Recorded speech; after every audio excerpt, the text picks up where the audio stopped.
Welcome back to the best division in football with your boys Authentic and The Beard. The best television show not on TV. Super excited about week 4 approaching here, man. We got a great preview show lined up for you guys. A lot to talk about. We got Michael Penix Jr. welcoming the Washington Commanders, maybe without Jaden Daniels, to Atlanta. We got a revenge game for Micah Parsons going up against the Dallas Cowboys. We also got the Eagles traveling to Tampa to take on the Tampa Bay Buccaneers, both who are undefeated. That's going to be an interesting matchup. The Eagles are the only undefeated team left in the NFC East. You still got 4 other teams that are still undefeated right now: the Buffalo Bills, the San Francisco 49ers, Daniel Jones and the Indianapolis Colts, and the Los Angeles Chargers, who the New York Giants will take on at MetLife this Sunday. Jam-packed show. Definitely looking forward to this one, man. I think it's time we bring in the best co-host in the country. Y'all know what it is, man. My brother from another mother. Shout out to my Dukes one time, man. I saw all them old vintage photos the Beard was sending me from cleaning out the basement the other day. Beard, how we living, man? How you feeling? Most importantly, how you feeling about this quarterback switch within the NFC East here with my team, the New York Giants? Well, listen, I feel great. I feel good considering things. I just have to realize I watch everything on closed caption these days because my baby son sounds like a dinosaur, bro. So I've been watching a little bit of Giant overreaction on the big screen with the kid.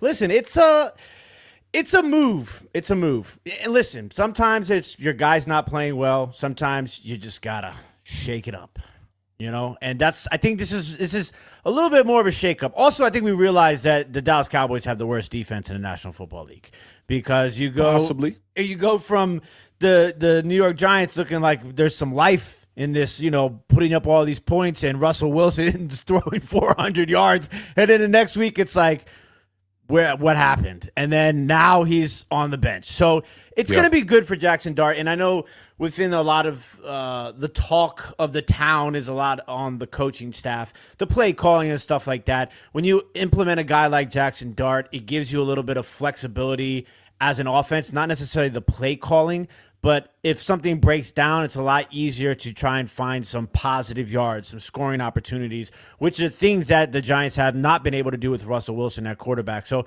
it'll be interesting to see. Obviously, I was telling Authentic, I was watching Jaden Daniels run some quarterback drills in practice today, seeing how testing that leg out. It's kind of interesting. The one where they run through the red parking curb pads, and they got to keep their eyes downfield the whole time. I'm watching him do that, and I'm like, can I do that right without busting my ass? Keep Absolutely my eyes not. downfield. Look, I was actually thinking about this today, man. With newborn baby in the building, you got a couple of years here to get your shit together and get in shape because you already know what it's going to be once you hit about 3. Basketball in the hand, football in hand, 3-point stance, all that stuff. You can't be out there like an old joker with your knees creaking and all that, man. You got to get in shape. But with this Jaxson Dart situation, I thought there was a couple of things that were interesting surrounding it, and we talked about it on the Giant overreaction that we did when it actually all broke down in real time. But Brian Daboll said that this was my decision. I heard Tony Dungy, former fantastic NFL head coach, talking about this, and he said, if this is Brian Daboll's decision and he hasn't been able to make decisions in the past, or he's not able to make decisions now, and maybe he's just saying that to kind of cover up maybe some stuff that's happening up top in the front office, he basically said that Brian Daboll's a dead man walking if he's not the guy making the decisions. Now, for me, it's one of two things that'll make a person say that. You either haven't been making the decisions on your own in the past, or, in my opinion, the Giants are kind of trying to detach themselves from the head coach so that when things, end up going left, if they do with Jaxson Dart, the quarterback position, they have an easy out to say, hey, that was Brian Daboll's guy. We're moving forward. And when he inevitably does get fired, if that does happen, then you go into next year with a new head coach that has his own decision on the quarterback position. But this gives the Giants 14 games to figure it out with Jaxson Dart. Now, I'm looking forward to it. I think this is what the fan base needed as far as re-sparking the energy that we had coming out of preseason, going into week 1, 3 weeks of lackluster football from Russell Wilson, I'd say. I mean, granted, you had the game against Dallas, but, we've seen what Dallas defense looks like against other teams, the Chicago Bears more in particular of last week, that went up there and put up 30-plus on them as well. So we'll see if this was the right move or not, and if this was a move that Brian Daboll is going to simply try to salvage the job like we saw Pat Shurmur do in 2019, or if this is the move that maybe Brian Dable wanted to do from week one, but maybe there was, some pushback from the front office saying, nah, we want to roll with the veteran to go into the year, let the rookie develop. We have a plan in place. Who's to say that everybody in the New York Giants locker room has been on the same page? Yeah, it's eerily similar of times in Washington, like especially with our owner who more times than not overstepped his boundaries, even though like it's different with Jerry Jones because Jerry Jones is the owner, but we know that Jerry Jones is also making football decisions to a certain degree, right? But like in the case of Washington with Daniel Snyder, it was always like, like who's really making the decisions? And then even in the first year when he was gone, you still had Ron Rivera as your head coach, right? And he was literally a dead man. Like it doesn't get more dead than a dead man walking than what Ron Rivera was. But like you were in that sort of similar situation where it's like, you're what are you doing with the quarterback position? And then it was weird because for the Giants, it's like, are you competing? Are you rebuilding? And I think that's a discussion that a lot of people weren't on the same page with. That one is so clear to me. Like people still don't understand it, and it's so clear to me. They came in with the plan to clean up all the Dave Gettleman bullshit in 2022. That's why they declined the fifth-year option on Daniel Jones. That's why they started trying to clean up the salary cap, clean up the roster. They won too many games for their own good. So by the time they went into 2023, they were not committed to continuing that rebuild. They said, we're going to build around Daniel Jones. They went out there, they got him Darren Waller because there weren't enough wide receiver ones on the market or anybody that was attainable for them outside of a DeAndre Hopkins, who I would have brought in along with Darren Waller. So 2023 is absolutely not a rebuild. Then you get to 2024, they're still committed to the Daniel Jones contract that they signed at the end of the 2022 season. So their goal was, let's rebuild this offensive line for now, not for the future. Yeah. Let's not go out here and spend a bunch of draft capital on offensive linemen. We tried that in 2022 and it didn't work, and Daniel Jones ultimately ended up being injured in the Week 7 game, I guess that was first against the Miami Dolphins. But then you get to 2024, you bring in Jermaine Illuminor. You draft Malik Neighbors with the first-round selection. You bring in John Runyon Jr. You bring in Greg Van Roten. You bring in Aaron Stinney. You brought in all these pieces that were aging pieces to try to protect your quarterback and the investment that you put in your quarterback. These are all reasons why I'm giving Brian Dable and Joe Schoen a bit of a pass here, because I don't know what's going on behind those doors at the New York Giants facility. Is it Brian Dable's decision to bring back Daniel Jones and pay Daniel Jones? Is that Joe Schoen's decision? Is it neither of their decision? Maybe that was all John Mara, like Sean Morash from WFAN told me. And by the way, shout out to Sean Morash. He's they just announced that he's the new co-host on Talking Giants. Shout out to them, man. I wish them nothing but the best. But all of that compounded, the Giants have been a team that is in limbo when it comes to the rebuild. But now that you got rid of Daniel Jones at Week 10 in 2024, the Giants are absolutely committed to a rebuild, and now it starts with the quarterback here with Jaxson Dart getting his first start. So I'm looking forward to it. I love the comparisons you made to Washington, because with Dan Snyder, when you look back at the whole Dwayne Haskins situation, that was a move that he made, right? Yep. And when it came time to decide if Dwayne Haskins was going to be the starter for Washington, I believe this was entering Dwayne Haskins' second year, Ron Rivera came out and said, whichever quarterback is the most prepared is the quarterback that we're going to start. He didn't start, and then all of a sudden, a couple of weeks later, they're like, oh, Dwayne Haskins is now the starter. It goes to show you that there was definitely a bit of a split in that locker room, in that front office in Washington. And it to me, it seems the same here with the New York Giants. Like, I just don't know if it's John Mara versus Joe Schoen and Brian Dable. Is it John Mara now and Joe Schoen versus Dable, or is it Dable by himself? Is it Dable and Schoen versus Mara? Who is on what side of the coin here? All I know is that as long as Brian Dable is the head coach for the New York Giants, I'm going to be rooting my ass off for Brian Dable. I'm not one of these people that's going to be out here calling for people's jobs, because I do not know all of the details that are going on inside that locker room. Imagine a situation like this. Imagine you're Brian Dable, and you sitting up there looking at social media and all these people saying, this dude's on the hot seat. He's a dead man walking. We need to fire him. We should have fired him last year. What if the case was that none of these moves are really moves that he was in favor of? The Daniel Jones contract, the rebuilding around Daniel Jones. We know that there was definitely a bit of a split from what we saw on Hard Knocks. Yeah. We saw Joe Schoen convincing the rest of that front office and the rest of that staff, like, this is the plan, guys. We're building around Daniel Jones. When we wanted to let Saquon Barkley walk, you saw those deficiencies. They're all now, spearing the head now in New York, and there's a lot of questions. But one thing I'm going to do, I'm definitely not going to be calling for people's jobs when I don't know all the details. That's just my particular stance on it. So obviously I don't want to get too off topic and too long-winded and everything like that, but just two quick questions. Do you think this move allows Dable the rest of the year, no matter what, no matter how the quarterback and the team performs? If one, I'll get simple answer. If this is a franchise that is functioning like adults and like professionals, there's no way that they should have allowed Brian Dable to draft a quarterback if they felt like, oh, we're going to have you return 10 of the 11 starters, and if things go left, we're going to fire your ass. They shouldn't have allowed him to draft his quarterback. So if they're operating like professionals and operating like an NFL organization should, I don't think any of that should be dependent on Brian Dable's job, to be honest. I think that they should see this through, allow Brian Dable to get the opportunity to develop the quarterback that was his guy, clearly, and Joe Shane seemed to make that a point. Allow him to get that shot. And, I think 14 games is enough. So if you see 14 games of Brian Dable and Jaxson Dart and you don't like what you see, and at the end of the year you want to fire him, then do your thing. Okay, and number 2 is, how much do you think the organization and the main players within the organization learned from the last Hard Knocks going into this Hard Knocks, and how they're going to – what they're going to put out there on the table as reluctantly as they did last time they were on Hard Knocks? Yeah, I think they learned a lot from the last Hard Knocks, and I think the NFL, more importantly, learned a lot from the last Hard Knocks. You notice, right, that there's not a off-season version of it, like the management version of it is gone now, because teams don't want that type of microscope over their franchise. When you look at I don't know if you've had a chance to look at the first season of the in-season, in-division version of Hard Knocks with the NFC or AFC North. Mm-hmm. It's nothing like that version. You're not going to get all those details and be able to be sitting in the office with Joe Shane and Brian Dable when they're making moves and all that. All that stuff's not going to be there. It's going to be more about player stories, more reminiscent of what we're used to seeing on the regular Hard Knocks. So I do think the Giants learned, but I also don't think that they're going to have to apply some of that knowledge that they learned on this version of Hard Knocks come December. Well, it's Jaxson Dart time, baby. Looking forward to it. Let's get off into this game, man. We'll start off with the New York Giants. I cannot wait to talk about this matchup. What a great way to welcome the rookie with a tough matchup going up against the Chargers. This one's going to be at MetLife in front of the home stadium, and I think that was a big reason why the New York Giants decided to pull the trigger on Jaxson Dart here in Week 4 rather than waiting for Week 5. But let's get off into it, man. The Los Angeles Chargers are going to be traveling to MetLife to take on the New York Giants. They have, statistically, I think the hardest schedule in the NFL.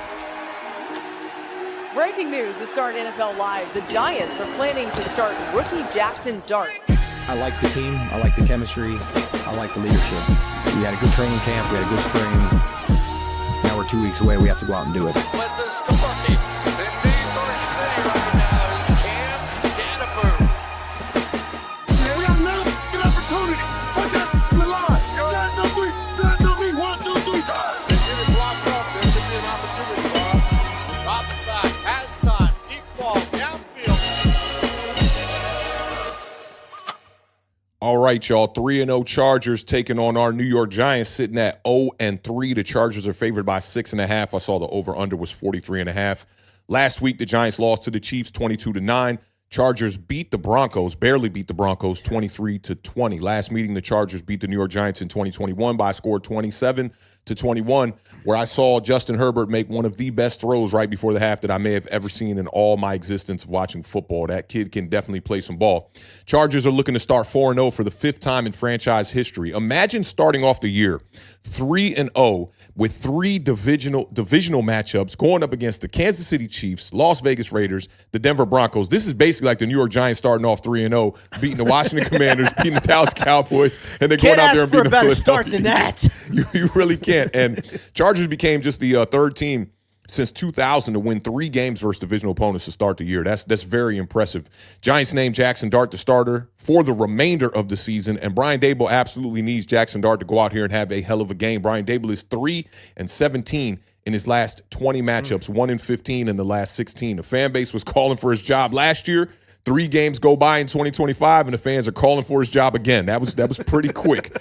Giants finished the 2023 season 2 seasons ago, winning 4 of their last 7 games. And I think Brian Dable is going to need very similar results now. Since then, Brian Dable is that 3-17. That is absolutely not a good look. He's going to have to channel some of that 2022, some of that 2023 energy. And I think Jaxson Dart does give him the best chance. But Jim Harbaugh might not give him the best chance because this will be his 11th matchup facing a rookie quarterback.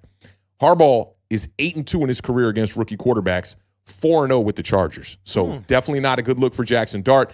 who had a really fantastic preseason. Everybody keeps telling me preseason doesn't matter. It don't matter. I don't give a fuck what y'all talking about. He went out there against NFL competition, and he was throwing touchdowns. He had 372 yards, 3 passing touchdowns, 1 rushing touchdown. I always tell people, Jaxson Dart is ready for this moment. Think back to USC when he was a true freshman, came in for a hurt quarterback, threw 4 touchdowns. Big game in a 42-14 victory. Now, I'm so pro this move. On the Giant overreaction last week, I said we need to not wait until after week 5 with the way that things started to pan out at the beginning of the season here. Jaxson Dart brings a bunch of different skill sets to the New York Giants offense. The up-tempo, hurry-up offense that we saw in the preseason. I want to say it was over 60% of Jaxson Dart's snaps in the week 2 matchup in preseason were, up-tempo, hurry-up offense vibes. Dual threat quarterback, design runs, read option, RPO, all that good shit. Levels to the passing attack. I'm looking forward to that. And swag. Not to be confused with that shit that we used to burn back in like 98, 1999, which is swag, right? I'm talking about swag. And I think that Jaxson Dart's going to help open up what me and the Beard love over here on this channel, which is running the damn football, okay? With a dual threat quarterback. We've had questions. I've had my questions mainly. I can't even say we. I've had big questions about Cam Scatterboo and his ability to be able to be the New York Giants running back 1. One thing that I forgot about when I was breaking that all down was that what if you implement a dual threat quarterback into that scenario? I think it changes things drastically, and we know that Jaxson Dart has that capability. Let's take a look at the rushing yards per game in 2024 from the Giants' lead running backs. With Jones, 73.7 rushing yards per game. This is just from running back 1. And then when the backups came in, 43 rushing yards per game. So that number's getting cut down drastically. You look at Tyrone Tracy with Daniel Jones. He was averaging 5.1 yards per carry during those first 10 games. We lost Daniel Jones to free agency when we released him, and Tyrone Tracy's average went to 3.5 yards per carry from 5.1. Now, I've been continuously telling people that the Giants' offensive line is better than people think it is. And if you go back and you look at the All-22 from last week, especially in the rushing, right? We had some solid moments in the rushing attack in that game, especially with Scatterboo on the field. Both of Scatterboo's touchdowns, Tyrone Tracy's first drive versus Kansas City, where every touch went to Tyrone Tracy. That offensive line was showing that they're getting better week in and week out. And if the quarterback play raises, I think the offensive line and their rush blocking or their run blocking is also going to raise along with it. Scatterboo has an interesting skill set, and I think he's been putting that on display here, especially in that game against the Kansas City Chiefs. He's very quick to get to the line of scrimmage. I think that he has decent enough read option capabilities, especially just think about Jaxson Dart running read option or running RPOs where you have Cam Scatterboo running straight downhill at the middle of these defenses when Jaxson Dart has to pull it out, what that's going to do for defenses and the way it's going to be able to keep them off balance. He showcased his ability as a pass catcher. The big thing about Cam Scatterboo is just don't let him get tackled in the backfield. Don't allow a defender to get a hand on Cam Scatterboo in the backfield because he might be able to make a miss, but it's just going to – it ruins the momentum that he is gaining going towards the line of scrimmage. All of that, and you combine that with the up-tempo that Dart is going to be able to run, I think this is a recipe that will be improved. I can't say it's a recipe for victories, but it's a recipe that will be improved. The meal should be much, much better. Dable's got to come out and have a balanced rushing attack throughout the entire game, and we've been talking about that a lot as well. When you look at rushing attempts by half, Tyrone Tracy, 13 of his 22 rushes on the year have come in the first quarter. Just 2 rushing attempts in the fourth quarter. So it goes to show you the Giants are falling victim to the same thing that they've been falling victim to over the last couple of years. Losing on the scoreboard, the inability to keep an effective running game throughout the entire game. Devin Singletary has just 1 rushing attempt in the fourth quarter throughout the whole entire season. I talked about wanting to see Cam Scatterboo be that running back 1 in last week's matchup. Everybody was telling me, how's he going to run against the Kansas City Chiefs? They got some of the best interior defensive linemen in the entire league. Nobody runs on the Kansas City Chiefs is what one dude told me. He finished the day with 10 carries for 60 yards, 6 yards per carry, also had the 1 touchdown on the ground. He also had 61 receiving yards, which led the New York Giants. So he led us in rushing and led us in receiving, a career-high 121 scrimmage yards versus the Kansas City Chiefs. These are all things that we need to build upon. Cam Scatterboo is a different style running back than Tyrone Tracy is. We got to see Tyrone Tracy get healthy. I don't know if they're going to try to elevate Turbo Miller or not, but I feel confident and comfortable with Cam Scatterboo going into this game as running back 1, and just like Jaxson Dart, being there for the rest of the season. You look at Cam Scatterbo in his first half and second half rushing attempts, and he is the only running back that has been giving the New York Giants balance. He has 13 carries in the first half for 48 yards. He has 10 carries in the second half for 54 yards. His yards per carry is going from 3.6 in the first half up to 5.4 in the second half. And the bulk of Scatterbo's attempts come in the second and fourth quarter. That's when you closing out halves. Extremely important. Again, let's build upon that. The Giants are coming in. They're ranked 21st in rushing right now, 96 rushing yards per game. But there's a reason for that. It's not because the New York Giants are a bad rushing team. When you talk about stopping the run, that's a whole different thing. But we're ranked 22nd or 21st in rushing, but we're ranked 22nd in rushing attempts. 23.7 rushing attempts per game. We need to run the fucking ball. I'm about to turn this into RTFB, right? All we got to do is get these running backs more attempts. And it's interesting because the Giants have been in games where they're only down by one score in the third and the fourth quarter, but still neglecting the run. The Chargers have the 9th best rush defense in the NFL, allowing 94.7 yards per game. That's just below our 96 that we are averaging per game. So I just want to see balance within this rushing attack and do not force the ball down the field. Brian Dable's game plan against the Kansas City Chiefs was apparently obvious that he was trying to come out, establish the run early, and then try to get those big explosive plays over the top. We saw Russell Wilson get 2 easy interceptions by forcing the ball down the field last week against the Kansas City Chiefs. Now that you have Jaxson Dart in the lineup, again, let's see more balance. The Chargers secondary has been good on passes over 20 yards this year as well. Quarterbacks are 3 for 14 against them on passes over 20 yards. That's 21.4%. That is the 6th best in the NFL. Derwin James and I believe former New York Giant Tony Jefferson, triple OG out there making plays. They have been playing at a high level. You've been warned. Do not try to attack the ball or push the ball down the field unnecessarily. Now, the last thing I'll talk about before I kick this over to the Beard. The Giants got to be better in the red zone. This is normally the Beard's category, and we were talking about this a little bit before we got on air. 2 for 10 in the red zone. That's not going to get it done. When I start to expound upon these numbers, it's going to bother you a little bit, Beard. Russell Wilson. I got to sit the fuck up for this one. Russell Wilson has been absolutely fucking terrible in the red zone. He's 4 for 20 for 16 yards in the red zone. 6 rushes for 20 yards. That's not going to get it done. Now, I will say that they have been targeting the tight end a little bit more. The tight end unit already has more red zone attempts than they did last season. I want to say Theo Johnson has 4 red zone targets, and Daniel Bellinger has 1 red zone target. I also think Chris Manhertz has 1 red zone target as well. But when you look at the 2 top dogs at the tight end position for the New York Giants, Daniel Bellinger, you already know what it is, 100% catch rate all day long. He's got 1 catch in the red zone for 14 yards on 1 target. Theo Johnson has 1 for 4 for 1 yard. So we got to clean that up. Cam Scatterbo has been the best thing going for the New York Giants in the red zone. 8 rushes for 24 yards. Both of his touchdowns on the season came in the red zone as well. Through 3 games, Cam Scatterbo is the only New York Giants player who has scored in the red zone. That's it. Period at the end of that. That's it. No one else has scored in the red zone. We got to find a way to clean that up. If we can find a way to just take the step in the right direction in all these categories with balance, with the red zone, with committing to the run, and then bringing in Jaxson Dart to be able to keep these defenses off balance, I think the Giants got a chance in this game. Even though the Chargers are coming in hot, 3-0, 3 wins against the division, I still think that the Giants at home have an extremely great chance just off building off of some of the moxie and some of the confidence that Jaxson Dart is coming into this game with. But what are your thoughts on this matchup here with the Giants and the Chargers? 1,000% agree with that last statement. I do think when you bring in a guy like Jaxson Dart at home, this has the makings of what the cliche term is of a trap game for the Los Angeles Chargers. But it's interesting because it opens up so much here.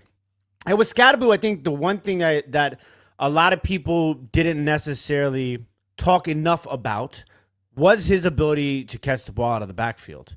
And, he's not your typical speed guy in space, right?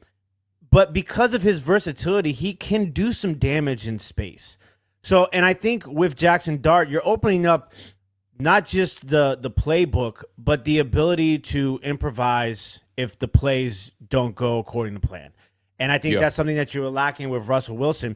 Now, to go into the passing attack for the New York Giants offense, there's some interesting numbers here for me that stood out.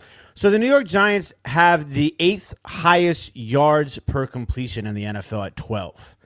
The interesting thing is, though, they have the 12th fewest yards per attempt. So they're only averaging 6.4 yards per an attempt, but they're averaging 12 yards per completion. Yeah, that's what a career game for Russell Wilson will do for you, right? That 450 versus Dallas. Like if you could, it's crazy because if you could have 6 games like that, right? If you could have 6 games like Russell Wilson had against Dallas, you talking about what some quarterbacks put out there in an entire 17-game season. He definitely lit it up in a different way. It's going to be interesting to see what the game plan is going to be because the number you mentioned about that secondary and the ability to guard against the long passes for the Chargers is very key. So that leads me to think, okay, are the New York Giants going to be able to use the tight end position in the middle of the field? Are we going to see another big game from Wan'Dale Robinson on a lot of that intermediate stuff? Those are going to be the things that you want to see, but you're going to have to be able to do those if you want to even try to attack downfield because you got to make the safeties and these DBs be a little bit wary of what's happening in front of them before you can try to attack behind them. Great point. Great point, man. That's going to be very interesting. You talked about the red zone deficiencies. It seems like it's something that a lot of people would understand. Like, if you want to win football games, you got to score points. Yep. And if you want to score points, you have to be able to produce in the red zone. That's, I think, is going to be the biggest difference that you're going to see in this offense is red zone and third down. And that's going to be on Dart. Like, you have to think about, with Jaden Daniels, right? Jaden Daniels doesn't have many, 400-yard passing games and 5 touchdowns and stuff like that, right?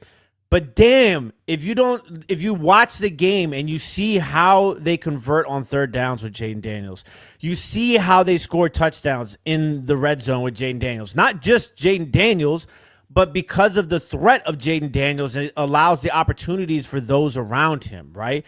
And that's what you're going to be able to see with Jaxson Dart because in order to convert in the red zone, you got to get there. And in order to get there, you got to convert on third down. The New York Giants have the second worst third down offense in the National Football League. 27.5% conversion rate on third downs for the offense. So that's what I think you really want to see out of Jaxson Dart is that ability to convert those tough third downs. Where it's not like you're relying on him to pass for a third down, conversion, but giving him the ability to run or pass for a third down conversion is what's going to be very important. The Los Angeles Chargers on the defensive side of the ball, they allow the 9th fewest passing yards in the NFL at 182, right? They also have the 9th best rush defense, which we talked about a little bit, 94.7 yards, I think is what you said. What's interesting, though, they also allow the 7th highest yards per attempt on the ground at 5 yards. So, that's another thing that's going to – all these little tidbits are kind of pushing towards that narrative of the third down and the red zone because if you can find a way to get Cam Scatterbo or even Jaxson Dart, those 5 yards on those attempts, it's going to make those third downs a lot easier. Maybe a 3rd and 1, 3rd and 2. Now you're not forcing your hand and relying on a rookie quarterback to convert on 3rd and 12, 3rd and 7. Those sort of long down distances right there. So that's going to be something. The good thing about a dual threat quarterback too, when you were mentioning Jaden Daniels, is the ability to climb yourself out of a difficult second down situation as well to make that third down that much more manageable. You've seen multiple times this year where Jaden Daniels is backed up 2nd and 17, 2nd and 15, 2nd and 20, and by the time they get to third down, you're looking at a 3rd and 6, 3rd and 7. So, I just think that when you have that dual threat quarterback, you have the capability to do that because second down and long, teams are going to run a lot more vertical concepts down the field, right? That's going to have those secondaries and those defenses backing the fuck up. If you have a quarterback that can sneak out underneath and get some of those yards, and I honestly think that Russell Wilson was trying to do a really good job of that by climbing the pocket up the middle sometimes and looking for those rushing lanes. But I think with a guy like Jaxson Dart, not only on second, not only on third down, but in the red zone, we were talking about a play against the Washington Commanders where the Giants tried to run a trick play with Marcus Bowe and tried to throw him the ball. But what a lot of New York Giants fans didn't notice on that play is that The primary option was to have Russell Wilson boot and run the ball in. He's just too damn slow. All he had to do was beat one edge defender. He couldn't beat that edge defender. You swap out Russell Wilson there and you put Jaxson Dart in that situation, I think 10 times out of 10, Jaxson Dart is going to be able to score there. So second down, super important. Third down, even more important. And red zone, even at the top, farther up on the list as far as the hierarchy goes. So I love all those points you made right there. It's the elusiveness and the speed that's the big difference between Russell Wilson and Jaxson Dart. Obviously Russell Wilson, he's got good football IQ for the most part, unless it's fourth down in the red zone, But outside of that, he knows the game of football, but he just can't. His body can't do what his brain wants to do like it used to when he was younger, and that's there's nothing wrong with that. That's just part of getting old in the sport. And another guy who I think is a little bit more elusive and decisive than he gets credit for is Justin Herbert. Justin Herbert knows when to tuck and run and knows how to get yards on the ground. So he's another guy who don't lose that edge with Justin Herbert, because it's not like he's going to do Lamar Jackson or Jay Daniels or Jalen Hurts, but he's going to get you 10, 15 yards if you slip up and you give him a lane. You're going to have to get to Justin Herbert in this game. If you give Justin Herbert time, he's going to absolutely torch the New York Giants defense. On 10-yard passes or more this season, Justin Herbert has 6 touchdowns and a passer rating of 120.3. Okay? The New York Giants defensively, they're giving up some big plays in that defensive secondary. And the other thing that's really interesting is they're allowing 153.3 yards per game, second most, 5.2 yards per, which is fifth most for the New York Football Giants. So they're going to have to find a way to stop, because otherwise, I talked about Tyquan Thornton, last week against the New York Giants secondary. Went off. Quentin Johnston. You got a guy right there that can really take the top off for the Los Angeles Chargers in this game against the New York Giants. He leads the Chargers right now with explosive plays right now. He's got 5 of their 11 explosive plays over 20 yards on the season. The Giants have 12, though. Giants have more explosive plays than the Chargers, which is kind of crazy. So for both teams, you got to limit. That's that difference that's so weird, is that yards per completion for the New York Giants versus yards per attempt. It's like you're almost averaging double the yards per completion than you are on an attempt. So it's that skewed game, man. That one game really did that, man. Even with the explosive plays, the Giants are not an explosive offense. We know that. They were explosive for one game. They want to be. They would like to be. Every NFL team wants to be an explosive fucking offense, right? Yeah. But at the end of the day, when you go against the Washington Commanders and you put up a field goal in each half, and then you turn around and go against the Kansas City Chiefs 2 weeks later, and you only have 9 points on the scoreboard, it just doesn't get no worse than that. This is absolutely not an explosive team. But if I would have told you at the top of the stream we have more explosive plays than the Chargers, well, no doubt I'm picking the Chargers. No doubt I'm picking the Chargers. I mean, they're averaging 270 yards per game passing, the Los Angeles Chargers, right? And what's interesting is that you think of Harbaugh and you think of the Chargers, they want to be able to run the ball. They're only averaging 92.3 yards per game right now. Okay? On the ground. On the ground, yes. Yeah. And the thing that's interesting is that they actually only have the 16th most attempts, which is weird for me because they want to be able to run the rock. Now, they lost Najee Harris for the year. Yep. So now you're looking at Amarion Hampton, who's a guy that I liked. I'm pretty sure you were high on him. I was not high on him. Nope. Not high on him, nope. no? I thought the first round grade was a little bit overhyped. Yeah, I give you that. Amarion Hampton. I thought he was in the class of about a R.J. Harvey. Should have been a third round running back, but once you get in the NFL, it doesn't matter where you were drafted. But he is coming off his first game where he had 130 scrimmage yards. So, I mean, it was a big game for him after 2 duds the first 2 weeks, and against a good defense against the Denver Broncos. And a guy that I think you're going to keep your eye on in this game, a little bit of a sleeper here for everybody, is Hassan Haskins. Okay, kind of bounced around the league a little bit. Was in Michigan with Harbaugh when he was in college. He's going to probably be promoted to RB2 for this game. He's a little bit more of a speedy guy, so he's a guy that can catch the ball out of the backfield. Somebody I think you should keep your eye out on as far as, could potentially give the New York Giants defense some trouble. But it's going to be interesting. I think a lot of this game, you can say throw all the numbers out. Because Jaxson Dart, I mean, you know what I mean. Not literally, because there's too many good numbers there. Like, I don't want you to sit at the red light chucking chicken nuggets out the window, okay? I'm not asking you to do that. But when you got your guy who you hope is the future of your franchise at the quarterback position, starting the game at home against an undefeated team, some people may think will say is the second best team behind the Buffalo Bills in the AFC for sure, in the Los Angeles Chargers coming into your stadium. A lot of that's going to be adrenaline. A lot of that's going to be emotion. A lot of that's going to be hype. And you just hope that the New York Giants can capitalize on those emotions and that hype, in execution-wise, and to stay in this game.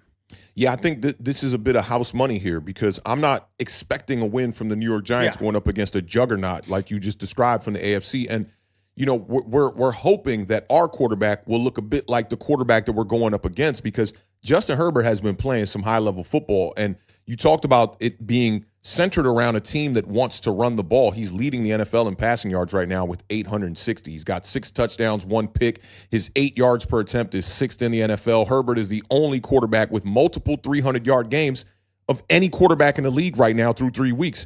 He has 29 of them in his career, and he's only been in the league for 6 seasons. Herbert is going for his 30th 300-yard game in just 6 seasons. That would make him just the 4th quarterback to have 30 300-yard games in his first 6 seasons. And the guys that are ahead of him, the other 3 quarterbacks, these are great names to be around. It's Patrick Mahomes, it's Dan Marino, and it's Kurt Warner. So to the people who thought that Justin Herbert was, equivalent to a Daniel Jones, or the people on FS1 saying that Justin Herbert is a social media quarterback, that's absolute bullshit. When it comes to arm talent, I still think that Justin Herbert is the most talented quarterback in the entire National Football League. He's playing extremely well under pressure, which is something that he's done throughout his entire career. He's been pressured on 40.9% of his dropbacks. That's the 6th most in the NFL, and you would never know it by just looking at his statistics on the season. Now, this is something I think we need to keep in mind, though, here. Justin Herbert has been sacked 10 times already on the season. That's the 5th most in the National Football League, and the Denver Broncos got to him 5 times in that game. Now, he had a quarterback rating under pressure of 127.8, but Herbert, I think where he's truly excelling is in the red zone. And we always talk about the red zone. I always make it a point to bring this up about either being efficient or maximizing your opportunities. Either get a shit ton of opportunities and then your efficiency doesn't have to be as high, or if you're not going to get that many opportunities, then you absolutely have to be efficient like the 2022 New York Giants were. Now, Herbert in the red zone is a guy that has just been sealing the deal because when I broke down the numbers for Russell Wilson in the red zone, looking terrible at 4 of 20, Justin Herbert is not that great in the red zone when you look at it from a completion percentage standpoint either. He's 6 of 15 for 60 yards. But he's got 4 touchdowns. Yeah. It's all about sealing the deal. That's what matters. You could go 3 for 300 in the red zone. If we got the 3 touchdowns, then we all good to go. 4 of his 6 touchdowns have came in the red zone. You got to make stops in this game. This cannot be a game for the New York Giants defense where it's playing this bend, don't break shit, because when the Chargers get in the red zone, they're going to score. So for me, it's about limiting the big plays that will keep the Chargers out of the red zone. And more importantly, if they do get down there to the red zone, find a way to come up with a stop. The Chargers, you have to force them to air it out. Like you talked about, they want to run the ball, but they're not unwilling to throw the ball down the field. That's something that they will do, and they had to do that against the Broncos in a game that was very dicey late in that game. Justin Herbert had to throw the ball 47 times against the Broncos for his 300 yards and the victory that he got. His passer rating on the day was 76.6. Pressure on the quarterback's what's going to keep us in this game. Last time we played the Chargers, Dexter Lawrence had 7 tackles and a sack in that game. We need that type of level of a performance. Brian Burns is being like the front runner for the New York Giants defense right now. He's a man on fire, and he's playing like he's possessed right now. 4 sacks on the year. The rest of the team has 4 sacks combined. That's not going to get it done. No. We got to find a way to support Brian Burns. Through 3 games, the Giants have just 1 takeaway on the season. That was the Drew Phillips interception against the Dallas Cowboys. We need more takeaways, man. If y'all want to be in this game, y'all want to do, we talked about supporting your veterans, man. Wu-Tang is for the children, bro. We need to support the kids. And Jaxson Dart is coming out here in his first game. Shane Bowen has to be the guy that gives Jaxson Dart the opportunity to go out and win this game. So if the Giants are going to win this game, it starts defensively for me. Jaxson Dart's going to come out here. There might be some jitters. There might be some nerves. There might be a couple of plays that just don't look right, things that look off. But I'm looking forward to seeing this offense run underneath Jaxson Dart because we're going to see that up-tempo. We're going to see that hurry-up offense. We're going to see the RPOs. We're going to see the design quarterback run. So this is going to look a lot different. Win or loss, I'm excited to see what my quarterback 2 coming into the 2025 NFL draft can do for my team. And, I was telling you guys this on the Giant Overreaction, and I've talked to the Beard about this as well. This is the first time that I've gotten a chance to go through the quarterback evaluation process, pick a guy or two that I want. Obviously, it was Cam Ward, number 1, but we knew we couldn't get him. So next guy in line was Jaxson Dart. Now we get to see this all the way from college, looking at the All-22, looking at the tape, assessing all the numbers, looking at the statistics, bringing that into the regular season, and finally getting a chance to see a prospect that I'm very familiar with go out there and get a start for my team. Yeah, it's what you want as a fan. It's what you want as somebody who pours in as much time as you do into, what we do here. It's a dream come true, and it's a fresh start. It's a fresh dart. It's a fresh dart. Getting out of that old era, man. We talked about it, like guys like Darius Slayton and even some of the good players that we have. Not to say Darius Slayton's not a good player, but like Andrew Thomas, Dexter Lawrence. Getting out of all of that old shit that we've been dealing with since me and you started this podcast in 2019. It was guys like Sterling Shepard lingering around, right? Even some of the depth pieces, the backup pieces you saw from the Azeez Ojalaris to guys that just been on this team too fucking long for this team to be losing the way that they have been losing. Today is the start, right? And once we get to Sunday, it's the dart, right? For a new era of New York Giants football. And listen, all we can do is just hope that this kid can go out here and be the guy. I think he has the goods to be the guy. From a mental standpoint, from a physical standpoint, Jaxson Dart checks all of those boxes, which is why, fuck it, Beard, I'm picking the New York Giants to upset the Los Angeles Chargers in this game. Home game, maybe Abdul Carter can get his first sack in front of the MetLife Stadium, get this shit popping, get it hyped, get it loud, and maybe Jaxson Dart can show us some stuff out here, a la to what Daniel Jones did in Tampa Bay his first game as a rookie. So I'm picking the Giants. I think it's going to be a close one. I'm going 27-24. Let's get your score before we get to some of these Super Chats. I did see there was a couple of Super Chats regarding this game, and then we'll get off into your matchup as well. I'm not mad at it. I think the Giants have a chance in this game, but I'm a little biased at the quarterback play here of Justin Herbert to start this year. I just there's something about this Los Angeles Chargers team that is screaming to me right now that this might be the year they finally put everything together and make a run here. For me, before you put that score out there, I gotta be grounded, right? Yeah. Oh yeah. When we talked about Daniel Jones and we talked about the 3 victories that he has already accomplished in this 2025 season, we talked about the competition, right? 1-8 is what Daniel Jones has gone up against, right? Tennessee Titans, Miami Dolphins. A pretty impressive win against the Denver Broncos, who this Los Angeles Chargers team has a win against too. But what have I been saying about the Denver Broncos? A little bit fugazi. Not a bad team, but not as good as everybody thinks. You got all these people picking the Denver Broncos to be the representative for the AFC simply off the success that Bo Nix and Sean Payton had coming in their first year. But let's not forget, one win the entire season against a team that was over 500. The only other victory technically was the Kansas City Chiefs in Week 18, but they rested all their starters. So let's rewind that back and look at the Chargers here. We got a win against the Las Vegas Raiders. Yeah. The Kansas City Chiefs, who just went out there and struggled against my New York Giants and actually gave us some opportunities to go out there and win that game. And the Denver Broncos, which is a team that I think that is overhyped but is relying on their defense to go out there and win them games. I think the Los Angeles Chargers getting a 3-0 against their division is impressive, but let's not act like that division is the best division in football. Great point there. But unfortunately, I'm still going to take the Los Angeles Chargers. Unfortunate for you. Unfortunate for you. I'm going to take the Chargers to win 27-20.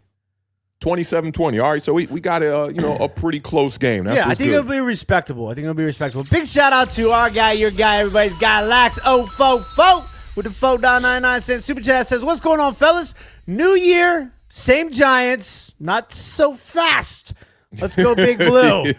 New year, new Giants. New year, new quarterback. Who this? There goes. New quarterback. That's the main one right there. Big shout out to Lax for helping us raise the bar over here on Authentic and the Beard, man. Big shout out to the independent outsider, Mr. Dave Denton, with a $4.99 super chat. Says, is there a pitch count on Dart? And if Dart left the Chargers game, would it be Jameis or Russ? Potential duster. Slide. Jackson slide. Let me address this one first. So Right off the beard, you guys went through this with Jaden Daniels. Yeah. You see him getting all cracked up at LSU, man. He don't know how to slide and blah, blah, blah, blah, blah, right? All it takes is one instance for you to learn. Jaden Daniels got hitting them ribs, and it was like, all right, man, I know what I got to do. Jaxson Dart in the preseason took his shot. He know what he got to do. Now, as far as is there a pitch count? Absolutely fucking not. Like, Brian Dable came out and said that not only is Jaxson Dart the starter for this game, he's the starter for the rest of the season. Mm-hmm. There's not going to be a pitch count on your quarterback. I've never seen that in my entire life. I don't expect that to happen in this game either. So definitely won't be a pitch count for him. And if he also named who's the backup. So if Jaxson Dart ends up going out there and dealing with some kind of an injury, it'll be Russell Wilson that'll come in and get the snap after that. Yeah, it's gonna be let's go Dart, and there's no turning back. So it'll be interesting to see. This other thing too is, sometimes this is what makes these quarterbacks good. Like, it drives me insane when I listen to sports talk radio here in Washington D.C. and they're like, "Oh, I'm sick and tired of the design runs and why is Jaden Daniels running so much and like all this." That's what makes him so good. That's what makes defenses have to think. Like, that's what makes us OGs and not old heads too. Because an old head is like, just give the ball to the running back. Come on now. OGs is like, man, we know about them dual threat quarterbacks, man. If I had Mike Vick on my 2025 NFL roster, we are running some design quarterback runs. That's a fact. Yeah. Big shout out to Door Gunner with the $20 super chat. Says, feel bad for you, Authentic, for being a Giants fan, but don't feel bad for the Giants. Laugh out loud. I called most of what has happened to the Giants this year. O-line, run D, not fixed. Bad secondary still, and ultimately bad general manager and coaches. I know that Door Gunner is a Washington Commanders fan, right? But listen. Let's start right there, Beard. Let's start right there. How you feel bad for me? Y'all ain't been to a Super Bowl in 30 years. Because I think he likes you as a guy. He likes you. I don't know about that. I don't know about that, Door Gunner. I don't know about. You feel bad for me? You a Commanders fan, bro. Y'all been through 3 name changes and shit and still ain't got a damn Super Bowl. And you talking about you feel bad for me? Listen, this is the best division in football, but the New York Giants, we got 4 of them things in the trophy case, bro.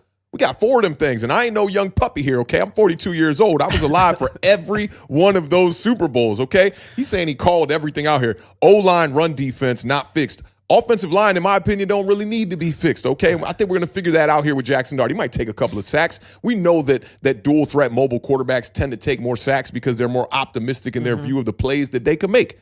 But listen, I think the offensive line is just fine. The secondary, they've started off pretty bad. It's going to take some time to get gelling. I think they'll be better than what we had here last season. And that's saying a lot because the New York Giants had a top 10 pass defense last year. I'm not here to argue with the stats, okay? The stats is the stats. The math is mathing, but it really ain't mathing at the same time. What about the bad GM and coaches? That part, yeah, you got me. You got me, Door Gunner. I got no pushback for that. Shout out Schoolboy Q. That part. All right, let me see where we at. That's from Door Gunner. Big dub from Door Gunner right there. We got another one here from B-Rog. Big shout out to B-Rog. $10 super chat. Says, here is to Authentic, the Beard, and the Jaxson Dart era. Turn the page, start a new chapter, and see if we have the happy ending we want. I like the way B-Rog worded that because a book or a movie, it's not necessarily about how it starts, It's all about how it ends. When we get to the climax of the movie, settle it down for a perfect ending. Hopefully it's a mind bender. I hope that's the case here with Jaxson Dart. I really do. I mean, you're going to probably get the best quarterback play. Let me rephrase that. No, you know what? You're probably going to get the best quarterback play. Definitely the most exciting quarterback play you've had in, I don't know, like 7 years. Let's 20 go, years. maybe 10. Let's go 10 to call Let's it. go 10 years. 9. Let's go 9. Let's go 9 to be No, safe. Just say 10. Who says 9 years? 10 years. 2016, man. That boat trip, I was back looking at some Odell 2016 stats against the Ravens, bro.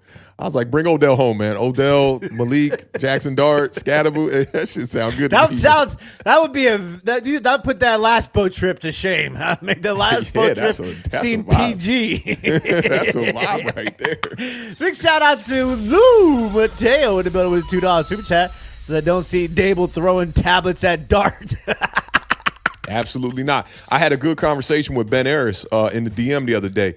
And Ben was telling me, like, look, man, look at Kevin O'Connell. He showed me a clip that was amazing of how he was supporting Carson Wentz going out on the field. He was saying shit like, I'm here with you throughout this whole entire game. We're going to get this shit done. Don't even be scared. Go out there fearless. We're going to leave it all out there. He's like, you think Brian Daboll would say this? And I was like, do you think Brian Daboll would say this to Jaxson Dart? And in my opinion, I saw Brian Daboll looking at Jaxson Dart talking about, I love you. I love you.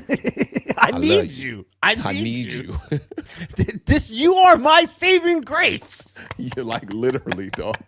He said, Brian Daboll told Jaxson Dart, we're betting on you. And Jaxson Dart said, that's a good idea. You damn right. So I'm looking forward to it. I think this is his guy. He's not going to treat him like he treated the guy that wasn't his guy. But big shout out to my dog, Lou Mateo, one time in the building, man. Big shout out to B-Rog with the big old $50 super chat, dropping the 50 on him. Said, when you look at the makeup of a good NFL team, i.e., having talent at quarterback, left tackle, wide receiver 1, running back, defensive end, CB1, not to be mistaken with CB4, great movie, defensive Great tackle. movie. Although I'm black, y'all. although we don't know what we have in a quarterback yet, don't we have a good elite talent at those positions? Good failure job, of the B-Rog. Giants coaching staff. Good job, B-Rog, because we do have talent, right? It's Young talent, too. Young talent. And I think that's why you're also not getting the results you want, right? Because there isn't a lot of veteran leadership on this team. But you do have talent at every one of those positions. But there's kind of like an asterisk next to every one of them, right? Quarterback hasn't even played a game yet. Left tackle Can't can't play games, can't stay healthy. Wide receiver 1. Is he Right. is he gonna be able to survive all of the other things around him? Is the question with Malik Neighbors. Running back, right? Got talent there, right? He's now getting into Young. his second game where he's taking over that running back room. D-end, we just need it to all show up. That's really it. Brian Burns is definitely showing up. Kayvon's having a good year too. CB1, I don't know, man. Paulson Adebo's kind of struggling there. And from what I've been hearing and what I heard from Pat Leonard yesterday in the Giant Spaces, Dexter Lawrence is out of shape. That's the reason for the play that we've been seeing throughout the first couple of games. So hopefully he's been, attacking some extra reps, in the weight room, maybe going for an extra jog, hitting that treadmill a little bit longer and getting in shape, and we can get things going into the right No direction. more extra mayonnaise, okay? Yeah, no more extra. Definitely not. Definitely not. Shout out B-Rog, man. Big shout out to the hot nickels. Not the cold dimes, but the hot nickels with the $4.99 super chat. Says, what will be the main thing we should be looking at with Dart's evaluation this week? I'll give you my answer because it's Yeah. I'll be a little bit. The level of comfort, I think, is going to be That's my the answer most too, bro. important thing. Yep. It's all about how he just looks behind center. We've already done the evaluation on Dart as far as the mechanics, the footwork, the arm talent. We know what he's capable of. That's why when people say the preseason don't matter, I'm like, you ain't seeing the preseason that this kid got goods. Now we just need to see it translate to the regular season. I just want to see him comfortable in that pocket, not panicked. You don't want to see a guy who's not seeing the rush, not feeling the pressure, all those things. I think the beard hit that right on the head. Yeah, so that will be interesting to watch how he looks, and I think that we Authentic talked about the swag. A lot of that translates into level of comfort. Like, Yep. There's a difference between Jaxson Dart headband swag and Zach Wilson headband swag. Let's just make that Absolutely, clear. man. Absolutely. And that's why I also like the coaches are important, but there's nothing more important than the players out there on the field going out there and making the plays. And listen, I think Jaxson Dart's in a good spot to be able to do that. Giants still need a lot of work on that offense, but, this is a great time to evaluate your quarterback. And love this question here from Hot Nichols, man. That was a good one. Big shout out to our guy, your guy, everybody's guy, Mr. Chris Peace with a 9999 cent super chat. Says with start darting this game. Dart and start. It's going to be a fun one for the rest of the year, that's for sure. With Dart starting this game, I went ahead and picked the Giants to win. 999. Kick. Where's Waterfly? Let's go Giants. Did I mention 999? Shout out Chris Peace, man. Appreciate you helping us raise the bar, my dog. Big shout out to Door Gunner with the $2 super chat. Only a couple of shots with $2. Okay, good, that's you are good. my guy, Tick. I saw a lot of my Washington Super Bowls too. Yeah, that's good. I might look like I'm old, but I saw one. But I was young. I have pictures. I commend you for seeing them all. You must be old as dirt over there, door gunner. Yeah, it's probably 60 something, right? 65 maybe, something like that. Yeah. I found a picture of me. Hey, door gunner probably got about a good hot 20 summers left, dog. I got about a hot 30. Door gunner got about a hot. I'm trying to go hot 40. 20 summers left, cuz. I found a picture in this bag over here of me decked out in Redskins gear on the field, corner of the end zone during the Redskins game. It's pretty awesome. Yo, I hope, and for the sake of an image, I hope one day like we just like completely blow the fuck up, like on some Pat McAfee vibes, and then like somebody finds that video of us up in the 300s at FedEx. If you know, you know. Only the ones closest to us truly know, but shout out my dog door gunner one time.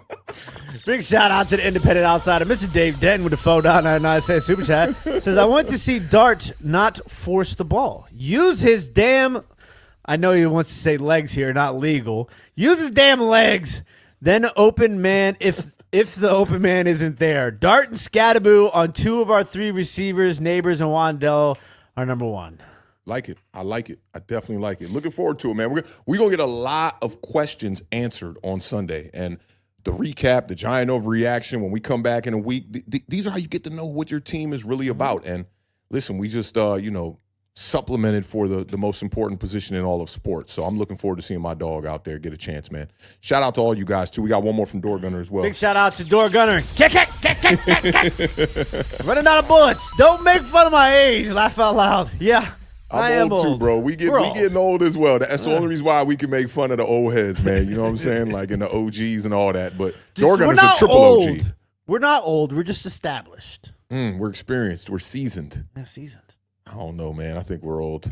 Call me old baby. Did you see when the whole screen shook a little while ago over here? I did see You saw that, right? Let me tell you why that's happening. Dog, like my right knee, my meniscus, right? Like when I'm streaming, I tend to lock it out. And then that shit just be, I can't do it because it's going to hit the capture card wires if I start extending my legs too much. I got to come over there and give you a quick little update on your setup as well, man, so that you can kick the screen and your knee can feel fucked up and we won't lose the whole fucking stream and whatnot.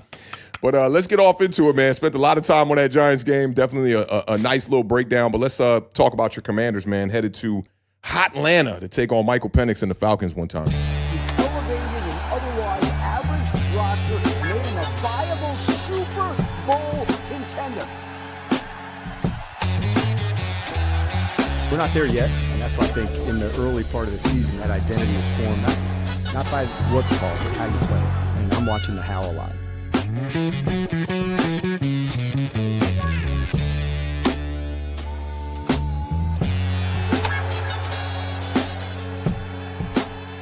You said for some reason with Jaden Daniels, the rookie rules don't apply. All right, y'all. We got another great game Sunday at 1 p.m. The 2-1 Commanders. I'm sure you're a little bit worried about your Commanders. Just a little bit worried about your Commanders. 1,000%. There's no little. I'm not an idiot. Falcons coming in at 1-2.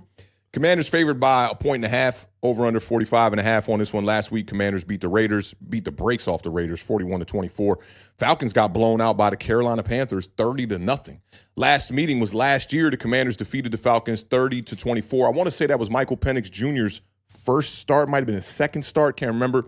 But this will be the 5th consecutive season that Washington and Atlanta are playing each other. I don't know if you remember a couple years back. It's very Taylor weird. Heineke game. Dude, Marcus Mariota at the goal line to win the damn game. Arthur Smith wants to try to throw a pass play from the 1-yard line. Ball gets tipped at the line of scrimmage. Washington Commanders get the interception. I really needed y'all to lose that game, and that did not happen. Washington is looking to extend a 4-game winning streak against the Atlanta Falcons as well. And with a win, Washington will move to 3-1 on the season. And that'll be the first time since 2007 that y'all put together back-to-back seasons with a record of 3-1 to start the year. So definitely an accomplishment for a franchise that has been in struggle mode for the better part of the last 30 years, getting it together this last season. Injuries again, bro. We talked about injuries last week. It's injuries again. These are the guys that did not participate at Wednesday's practice. You had tight end John Bates, wide receiver Noah Brown.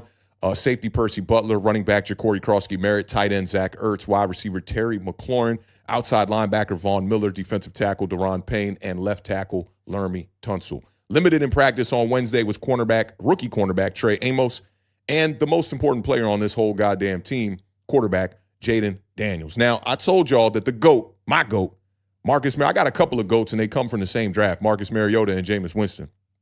But Marcus Mariota went out there last week, definitely took care of business, 15 to 21 for 207 yards, 1 touchdown, 0 interceptions. And this stat line reminds me a lot of the Carson Wentz stat line with the Minnesota Vikings. Now, when I looked up Carson Wentz numbers, he had his highest passer rating of his career in that game. He was something like 16 to 20 for like 200-something odd yards, 2 touchdowns, right? But this is why these numbers need to be corrected from ESPN as far as passer rating and QBR. His QBR was under 40 in the game, but his passer rating was like 120-something, the highest of his career. Very mixed bag, but this was the kind of game we got from Marcus Mariota with the 15 to 21 for 207. He had 6 rushes for 40 yards and a touchdown as well. You're getting 2 total touchdowns out of your quarterback and around 250 total yards. That's a win. Mariota did lose a fumble in that game. The Commanders did rush for 201 yards. That's the second time going over 200-plus this season. Jeremy McNichols with the big 60-yard run that really put that game even more out of reach. Now, getting Jaden Daniels back for this game would be great. The Beard's kind of telling me that it's not really looking like that. In the last matchup versus Atlanta, he had 227 yards passing, 3 touchdowns, and he rushed for a career-high 127 yards. You guys could use that. I was going to say we. You guys could use that.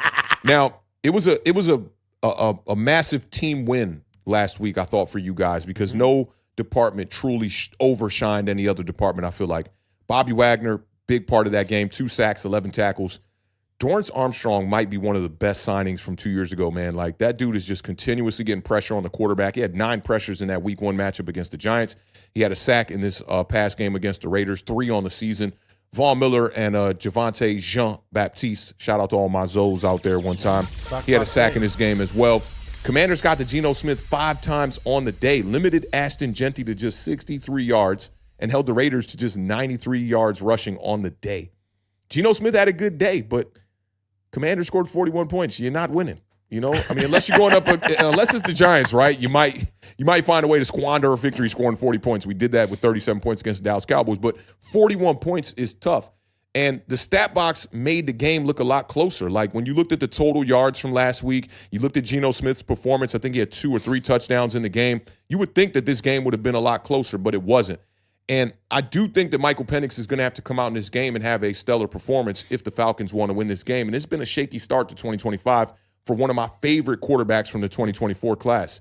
His completion percentage is looking a lot like Anthony Richardson. 58.6 on the year, 1 touchdown, 2 interceptions, 1 rushing touchdown. And the number that really bothers me for Michael Penix so far on the year is the yards per attempt at 6.1. That's unlike him. I saw Dan Orlovsky did a amazing breakdown with Swagoo on ESPN where he was talking about the Atlanta Falcons scheme and the philosophy of their offense is catering a little bit too much to the outside of the hash marks. But that is something that Michael Penix Jr. did at Washington in college. So I think it's a combination of both coaching along with Michael Penix's style that he likes to play the quarterback position from. Impressive victory that the Atlanta Falcons had on the year is week 2 against the Minnesota Vikings going up against Brian Flores in that defense.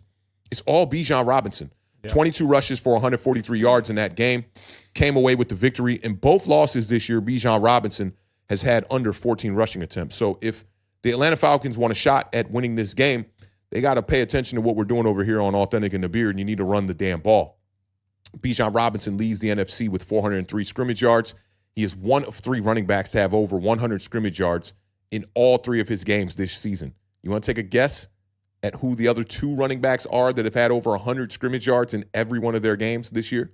James Cook and Jonathan Taylor? Pretty close. Want one more guess? Don't overthink it. No, I'm not going to get it. Christian McCaffrey is the other one on the year. That's Mac Jones. That's the Mac Jones effect. Mac Jones. Since 2023, Bijan Robinson has had 21 games with at least 100 scrimmage yards. That ranks first in the NFL during that time span. He had 2 touchdowns in the loss to Washington last season. if you ask me, for both teams. You want to win this game? It starts with Bijan Robinson. You want to win this game as a Washington Commanders fan? It starts with stopping Bijan Robinson. Floor is yours, Beard. How you feeling about this matchup? It's actually pretty simple if you think about it, to be honest with you. Listen, Washington's got to continue to run the damn ball. They're number 2 in the NFL right now at 157.3 yards per game. Number 1 is Buffalo Bills with James Cook, who I think deserves to be in the conversation for one of the best running backs in the National Football League. We'll leave that conversation for another day. The Washington Commanders have 2 of the best running games of any team in the National Football League this year. 2 of the top 5 games. So shout out Giants to them. Nation is in the building. Hey.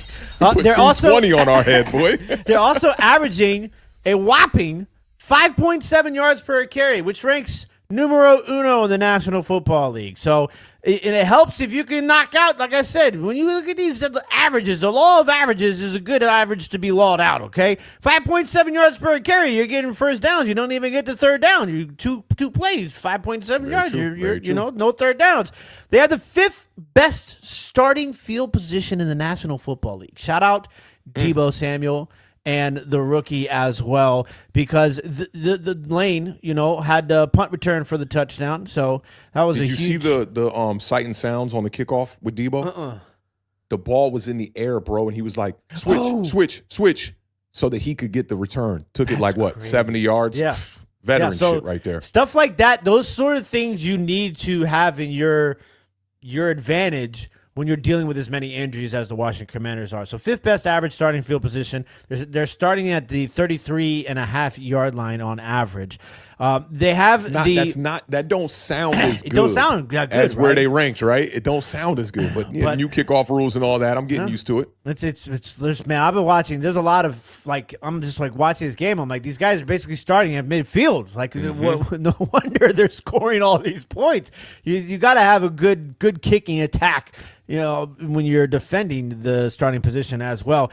They have the 10th best points per possession. I think that's a really interesting stat too. They're averaging 2.25 points per possession. And that's going to kind of be something I'm going to talk about on the roadmap moving forward.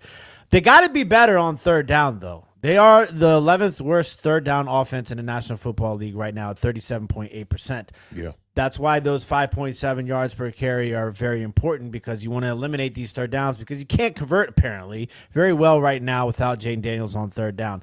Atlanta's defense, they got some young bucks on that defense, okay? They got my guy, Xavier Watts from University of Notre Dame, and he's balling out. He looks fantastic. I love Xavier Watts so far. You also got Walker, and you got James Pierce Jr. Both of those guys got some motors. This isn't your run-of-the-mill Atlanta Falcons defense that Washington has faced over these last couple of years. They are a much improved defense. And I know they got mollywopped by the Carolina Panthers last week, 30-0. But I think a lot of that was on the offense more so than the defense. And some people may say, but I don't understand. They gave up 30 points because their offense couldn't do anything. So their defense was on the field for most of that game. So you got to watch out for some of those young guys. They have the 6th highest sack percentage in the NFL, 10th best run defense at 96 yards and a little bit of change. But they do allow the 4th most yards per carry of those teams in the top 10 in run defense this year. So that also plays, once again, to the main point that the Beard made to start this off at that 5.7 yards per carry. Washington's defense has to continue to get to the quarterback. I called for 3 sacks last week against Geno. They got 5. We're tied for 4th in the NFL right now with most sacks with 10, 5th in quarterback hits. You got to stop Bijan Robinson. And one of the things that Washington's defense has done really well this year, they are the best third down defense in the National Football League. Teams are only converting 28.6% of the time on third down against the Washington Commanders. Interesting about the Atlanta offense. I'm a big Michael Penix guy. He was one of my hot takes. I think the guy can throw for 40 touchdowns. Oh, yeah. They are not helping him very much offensively either. Okay? And this is something that I think if the Atlanta Falcons coaching staff is smart, that they will change specifically in this game. Bobby Wagner had a great game last week, right? But Bobby Wagner cannot cover. He is amazing at anticipation. He's amazing at stopping the run. He's a leader. The guy's a tackling machine, but he cannot defend the pass. That's the weakness of the Washington linebacking core, is defending the pass, okay? What Atlanta is not really doing is running play action. And you would think with a guy like Bijan Robinson that they would run more play action. If you want to attack linebackers that are really good at the run but cannot defend, play action is going to be key for that Atlanta offense. Okay, they're 29th in the league right now. They have only run a play action play 19 times this year off of dropbacks. That's 29th in the league. So, to me, that's an interesting number. I would think that they would try to change that in this game against Washington in that linebacking core. Bijan Robinson, you talked about him. They got the number 6 rushing offense going up against Washington's rush defense, which is only allowing 100 yards. You talked about all those scrimmage yards for Bijan Robinson, averaging per game 134 total scrimmage yards. So, he's their guy. He's the team's leading receiver and the team's leading rusher. That's another thing too. Like, I feel like I'm sitting here defending Michael Penix in a preview, but that 40 touchdown prediction. We got to, right? Like, you got Drake London, and then it's Darnell Mooney, who's a little banged up, didn't even play in the first game, and then Ray McLeod. So, like, not good weapons over there. A lot of my homies keep trying to tell me that the Atlanta Falcons are a team that's ready to make a Super Bowl push and that they're guaranteed to win that division. I'm just like, they don't have the offensive power. They have their team is built like the New York Giants were built like just a couple of years ago, if you ask me. Great analogy. No wide receiver 1. Drake London, to me, would serve better as a wide receiver 1B, wide receiver 2. Darnell Mooney, number 3. Kyle Pitts, it's basically he's going to be average or below it. Like that, he's never going to turn into that first-round pick that people wanted him to turn into. And they don't have anybody equal to Bijan on the perimeter at all, as far as stats. And I like London. I think he's he's good, but he's Mike not Evans. great. He's Mike Evans light, as somebody said to me recently. It might have been Ben Harris I was talking to about that they called him Mike Evans light, but that's what he is. But you just need a guy that when you need a play you could go to. And in the past they had Cordero Patterson within that offense that could kind of help do those kind of things. Now they don't really have that extra weapon. I feel like. Yeah, it's going to be an interesting game, but I got some coordinates plugged up for everybody. So if you guys want to, do a little victory dance, buckle up, folks. Let's get to it, y'all. Let's get to this roadmap one time.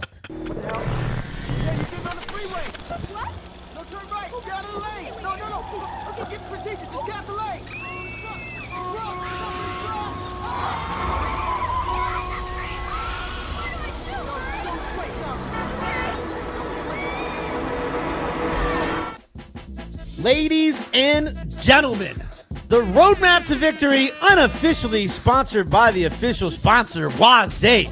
Unfortunately for all you freak-a-leaks, this roadmap does not include a stop at Magic City, but it does include 30 or more rush attempts. Once again, I asked for it last week and they gave it to me. They ran the ball 32 times last week. I'm going to need 30 rush attempts again or more, and I'm going to up the ante again. 200 yards on the ground from the Washington Commanders in this game. That will be 3 out of 4 games that they go over 200. I like it. We're going gangster. Hold Bijan Robinson. I don't want to just hold him under a certain amount of rushing yards. I don't want to just hold him under a certain amount of receiving yards. Hold Bijan Robinson to under 100 total scrimmage yards in this game.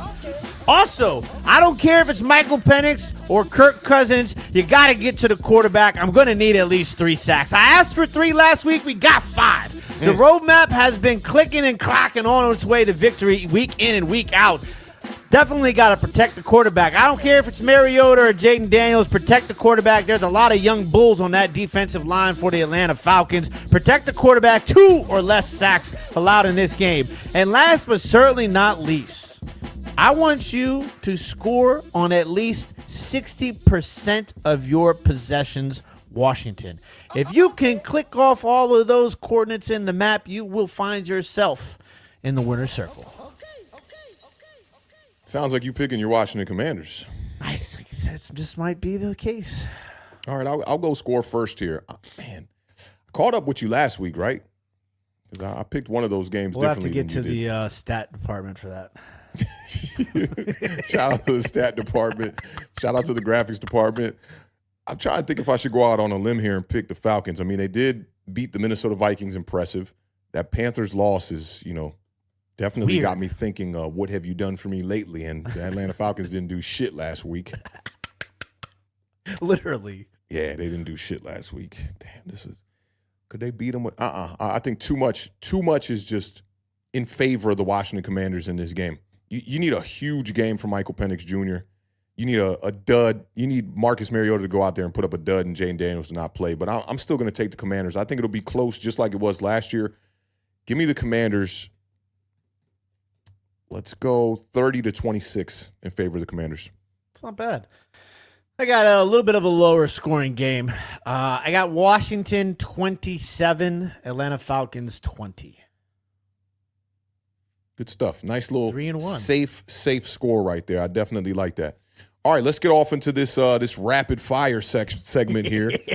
I'm definitely looking forward to this one here one time for sure, man. I don't know what order you got things in, but I think like I need to send an email to the graphics department and the sound department. I think we need maybe like a beat customized for this segment right here. Yeah. And I don't know if we want to stay with the human sound effects. Do you want more human sound effects? I fuck with them. I ain't saying I don't fuck with them, but like, you know what I'm saying? I'll leave it up to you, man. I mean, listen, make the call. if the sound department and graphics department got a lot of plates on their departments. The departments are sharing department heads. You know, like there's a lot of crossover in these departments. There is, man. But shout out to them. They're doing a hell of a job, man, holding us down, man. And we All don't right. pay them too good. Really Ladies and gentlemen, welcome to the Human Soundboard. This is going to be rapid fire. The Philadelphia Eagles are 3-0. They are 3.5-point favorites. They're headed down to Tampa Bay to face the Buccaneers, who are also 3-0. The over-under in this game is 44.5. Kickoff is at 1 o'clock p.m. Eastern Standard Time. Authentic, tell me what you got. I got the Buccaneers. Let's go.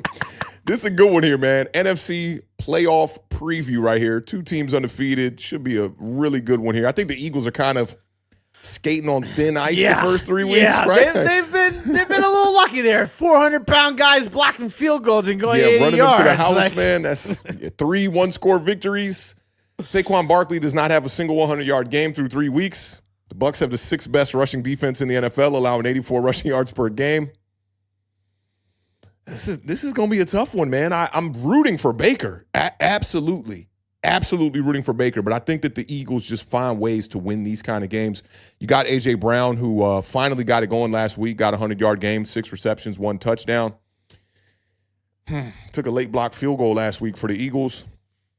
I think this one's going to be equally as difficult. Give me the Philadelphia Eagles in a close one. I think the Eagles win this game by 1 point. I'm going to go like 28-27 Philadelphia Eagles. The Eagles are the new Chiefs. I feel like I should not pick against the Philadelphia Eagles, right? Like they find ways to win, and I think a lot of that is to the credit of Jalen Hurts. Listen, Mike Evans, the hamstring is back. He's going to be gone for 4 weeks, I believe, at least. Godwin looked like he might have been able to play last week. He might come back this week, so it's going to be interesting. Thank God the Tampa Bay Buccaneers did some smart drafting and drafted a couple wide receivers. If Godwin doesn't play, Ibuka is he's the truth. And that killed me because last week Schefter was like, he's going to be on a snap count. I'm like, nothing scares me more fantasy than a guy who's on a snap count. He goes out and balls out. Listen, if Godwin doesn't play, you might see my guy from Oregon get some burn, Mr. Tez Johnson. Okay, yeah. So nice little weapon, speed. Yep. Only about 5'7", 150 out that bitch, but he gonna make some plays. Yeah, he is going to find a way. So I think this is going to be a fun game. I think it's going to be an interesting battle. But I think Baker and Bucky, good old B&B Railroad, are going to find a way to score a game-winning touchdown drive. I'm going to take the Tampa Bucky Buccaneers 27. You butchered it a little bit, but I'll let it pass. Why'd I butcher it? It's the Tampa Baker Buccaneers. Yeah, well, we switched up a little bit. We butchered it a little bit. No, we didn't butcher. We switched it on purpose. And people like the Buccaneers in the chat. Baconeers is cool, but Bucky got there. I added too much. I did a little too much. You remember they were the Baconeers first. Then Bucky got there. We're like, all right, we got to put a spin on this right here one time. But we can't take Baker out the mix. I mean, come on. Give me Tampa Baconeers 27, Philadelphia Eagles 23. Don't let them get somebody that could represent that Tampa portion with a name. Oh my God! Might have to get real creative Little and figure Tez? that out. Maybe Tez. Maybe it might work. Tez, Tam. You can find a way to make it work. We'll figure it out one of these days. If you can lay that bar, I'm good with it. The Green Bay Packers and yours truly, authentic at quarterback, 2-1 after an extremely weird loss to the Cleveland Browns. They're 6.5-point favorites. They're heading down to Jerry World to face the Dallas Cowboys, who are 1-2. The over-under in this game is 47.5. Kickoff is at 8:20 p.m. Eastern Standard Sunday night. Listen, you saw what happened last time Authentic went to Dallas. It was the last 5 times. It's not a good look for the Cowboys. Listen, the Cowboys are cooked. I don't think CeeDee Lamb plays in this game. High ankle sprain, probably not going to play. Mm-hmm. Listen, and Javonte Williams has been such a damn bright light for this disastrous Dallas team. It's a shame that they just can't. This is the thing. I think you being a little too harsh on the Cowboys. I am being a little harsh. Yeah. I'm being a little harsh because it hasn't been a disastrous season. Hasn't They been a do have one surprising loss though. Unless the Bears pan out to be a team, which I don't think they will be, that is a surprising loss. This is the problem with Dallas. They're good. They're not bad. They're good. But they can't be good everywhere all the time. There's always one of them. The defense is bad. The defense is bad. And, so if you don't get a game from Dak and the offense, you don't got a chance. You don't got a chance. And Dak had some turnovers last week, but he had to. It was the ball was in his court. It was like he had to do too much, and it's not that it's going to be like that. It's going to be like that this year. It's going to be like that. They're giving up 30+ points a game. They're going to get mollywopped. I'm going to take the Green Bay Packers. Actually, I'm going to give them a little bit of a. I'm going to give the Cowboys some fun. Give me Green Bay Packers 31, Dallas Cowboys 23. Okay, that don't really sound like mollywop. Yeah, they little late action Joe Milton touchdown probably. Joe Milton, damn. Dak Prescott, you heard him at the press conference. He was like, I don't want to come off the field. I don't care if we're neither getting do blown I. out. I need the reps. He was literally 15 yards away from cashing my parlay in that game, and then out comes Joe Milton. Thanks a lot, Schottenheimer. Thanks a lot, Shotty. All right, so this one is Micah Parsons' revenge game. He's been talking shit all week. He's going to be trying to definitely get to the quarterback. Kenny Clark, revenge game as well. He's been talking shit all week. Packers have played 5 games at AT&T Stadium. They've scored 34 or more points in every one of those games. The Packers' current 5-game winning streak is the longest road winning streak against the Dallas Cowboys since forever. Forever. Have never lost 5 games to a team coming to Jerry World or whatever the fuck you want to call Dallas' stadium before he got there.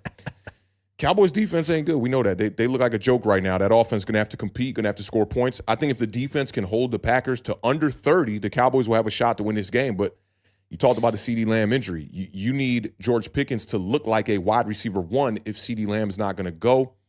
I don't know how much confidence I have in that, but the recipe is out. The Browns showed you how to beat the Packers. Although the Packers had some opportunities late in that game to win it. The Matthew Golden big catch on the right sideline where he stepped out of bounds, that was with 10 minutes left in the fourth quarter. If he could just keep going down the field and possibly get another touchdown, maybe the Packers are looking at another victory and possibly being 3-0. I really want to take the Cowboys, but I'll wait to see it. I think the Cowboys are better than what we saw last week against the Bears. I'll pick the Packers to win this game, but I do think it'll be pretty close. I think it'll be about you said the spread was 6.5? Yeah, Green Bay is favored by 6.5. See, if I'm going to pick the Cowboys to cover, I'm going to pick the Cowboys to win. So I'm not going to do that. I'm going to pick the Packers to win this game. I'm going to go 31-21 Green Bay Packers. There you go. So you gave him more of a mollywopper than I did. Yeah, I mean, you said mollywop. I was expecting 44-6 Green Bay Packers. Packers, you know how to be.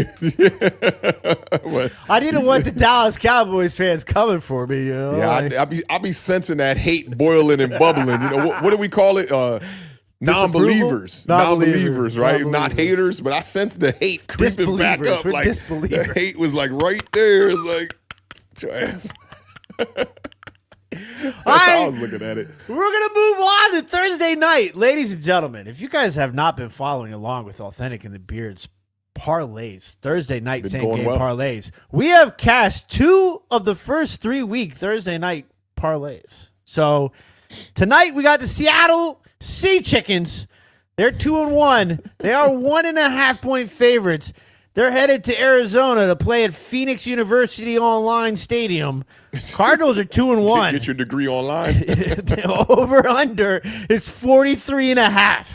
Kickoff is at 8:17. Who knows with Amazon Prime? It's always something different. But Yeah, right. They're like around that 8:15 to 8:20 mark.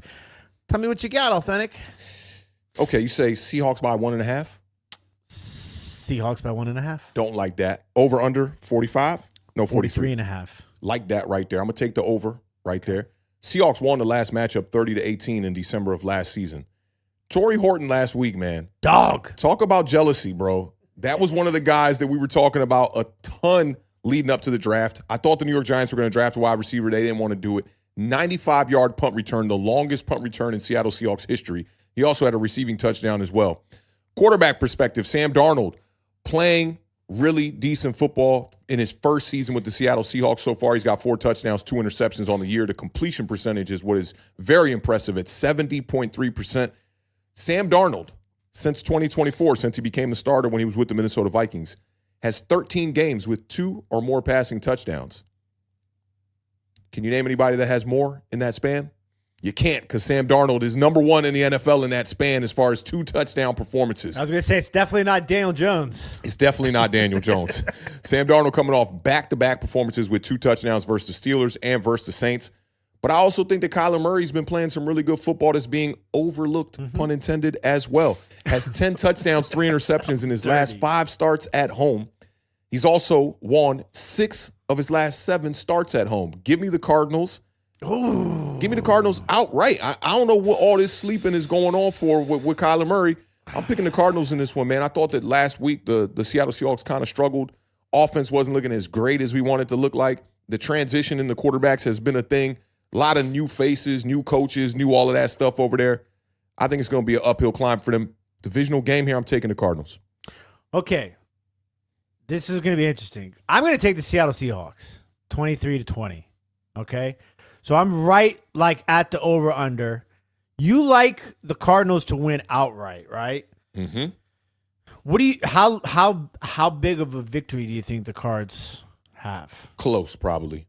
3 points. So maybe we find a way where Even we though I can picked a buy different score. we can buy the points. So like I think Seattle's going to win, but you think Arizona's going to win. So maybe we take Seattle to plus Let me keep it funky with you. 3.5. This is a game that, off the gambling vibes, I'd stay away from. Yeah, well, we don't do that. I would too, but we don't because it's Thursday. We have to do it. So listen, we're going to buy some points. We're going to take Arizona we'll take Seattle plus 3.5. Okay? So that means they can either win or the Cardinals can, as long as the Cardinals win by no more than 3 points, we're good.